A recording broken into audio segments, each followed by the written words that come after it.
چېرې تاسو خپل مقصد فالو کوئ نو خلک به تاسو فالو کوي. ټا د فایرنګ आवाज وشي او په میدان کې د رنرز منډه شروع شي. په دې ورځ باندې باران هم شوی و او ګراوند هم ډیر لوندو او یخنیم وه، خو ولې د منډې دپاره دا ډیره یو بهترینه ورځ وه او د منډې دپاره لاینونه ووهلی شو، ټول په یو ځای ودرېدل او په یو ځای یې منډه شروع کړه. او د نورو منډو په شانتې په دې کې هم بعضې خلک داسې وو چې هغه د ټولو نه مخکې روان وو، خو ولې پکې بعضې ډېر کمزوري وو او په دغه کمزورو خلکو کې د ټولو نه کمزوري کس هغه بین کومن وو. ځکه څنګه چې د ټا د فایرنګ आवाज وشو نو ټولو خلکو منډه کړې او ډېر په تیزۍ سره لاړل، ولې بین کومن دونه تیزه منډه ونه وهلې شوه او هغه د ټولو نه وروستو روان و. او هغه چې کله هنا های سکول کې و د کراس کنټري ټریک په ټیم کې هغه یو پیرله هم منډه نه وه ګټلې، ځکه چې بین د سیریبرل پالسي بیمار و. ټولو منډه وهونکو ډېر په تیزۍ سره منډه واله، ولی بین دونه په تیزۍ سره منډه نشو وهلی او کله کله به په واښو باندې هم را پرېوته یا په لمده ځمکه کې به یې هم درز وخوړه او کله کله به پکې خوږ هم شو، خو همت یې نه بیله، روان به و، بیا به پاڅېده او منډه به یې وهله، بیا به راوغورځېده او بیا په تکلیف سره پاڅېده او منډه به یې شروع کړله. تر دې پورې چې ټول منډه وهونکي د هغه نه دونه لرې لاړل چې د نظر نه یې پناه شو او بین بالکل یوازې روانو منډه یې وهله، تر دې پورې چې ویل کېږي چې د خپل د تیزې ساه اواز یې هم اورېدی شو. ولې یوه خبره وه چې د هغه په مخ باندې د مایوسۍ اړو څه اثر نه و او نه داسې محسوسېدله چې هغه ډېر په تکلیف سره منډه وهي، بلکې په ریلیکس انداز سره لګیا و او منډه یې وهله. ټول تیز منډه وهونکي په 15 منټو کې لومبی چکر کمپلیټ کړ، خو ولې دغه لومبی چکر بین په 45 منټ کې کمپلیټ کړی و. خو کله چې هغه تیز منډه وهونکي بین ولیده چې بین خو ډېر په تکلیف سره لګیا دی او منډه وهي،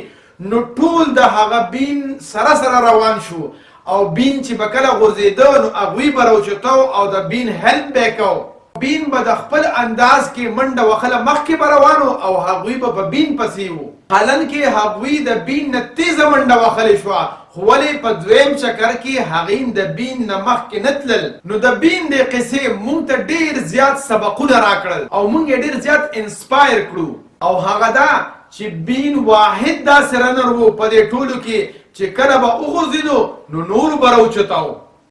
او بین واحد داسې رنر و چې کله هغه خپل راوند کمپلیټ کو نو د هغه نه وروستو په سوونو رنرز چې کوم دی را روان وو. نو په دې سټورۍ کې چې موږ ته بین څه وښول نو هغه ډېر د اهمیت قابل دی او هغه نقطه دا ده چې بین د نورو خلکو سره کمپیټیشن او مقابله نه کوله، بلکې بین د خپل ځان سره مقابله کوله. دقه یو فرق و چې ټولو تیزه منډه وهونکي د بین نه رستو شو او بین به چې کله غورځېده نو هغه به یې راوچوته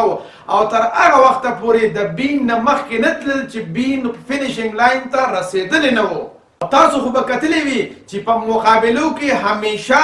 خلک چې راوغورځي نو په ځای پرېږدي او خپل ځان مخکې رسوي، بلکې کو داسې ووایو کله کله خلک یو بل هم راغورځوي چې هغه پروزي او زه ترې مخکې لاړ شم. خو دا څه وجه وه چې د ټولو تیز رنرز چې کوم دی د بین هیلپ کولو چې بین مخکې شي او بین وګټي. دا وجه دا وه چې بین کله دا منډه شروع کوله نو د هغه مقصد بالکل واضحه و، هغه دا و چې نور چاله شکست ورکول نه و بلکې خپل ځان له شکست ورکول و. یعنی هغه نور خلک د خپل مقابلې دپاره نه و سلیکټ کړی، ځان له دشمنان نو کتلې بلکې خپل نفس ځان له دشمن جوړ کړی و چې زه به دنه ګټم. ځکه خو یو شاعر ویلي دي هیڅ د دشمنانو اجت نشته دی، دا دشمني لږه ده چې ځان لرم. او بین د خپل مقصد احساس په پوره منډه کې یو ځل هم ایر کړی نه و، بلکې دغه مقصد و چې په پوره منډه کې بین ته دا همت ورکړی و چې ودرېږي او خپله منډه جاري وساتي او د بار بار راپرېوتو باوجود به هم بین پاڅېده او مخکې به یې منډه واله. یعنې د هغه مقصد په هغه کې داسې یو قوت پیدا کړی و چې هغه یې کېناستو او غورځېدو ته نه پرېښوده. اوس کو تاسو غورو کې نو مونږه او تاسو خپل ادارې او بزنس څنګه چلو آیا نورو خلکو نه ځان بهتر ثابتولو دپاره او کو د خپل ځان نه خپل ځان بهتر ثابتولو دپاره بلکې بعضې ادارې او کمپنیانې خو په دې کمپټیشن کې پوره عمرونه ولګوي چې نورو خلکو سره خپل کمپیریزن او موازنه کوي نو چې زه نورو سره خپل کمپیریزن او موازنه کوم نو څنګه به نور خلک زما هیلپ دپاره راشي او زما په ویژن او په پرپس کې به زما هیلپ وکړي د خدای دپاره پښتنو سانونه وپېژنئ ستاسو دپاره خو به ځان له پیغمبر نه راځي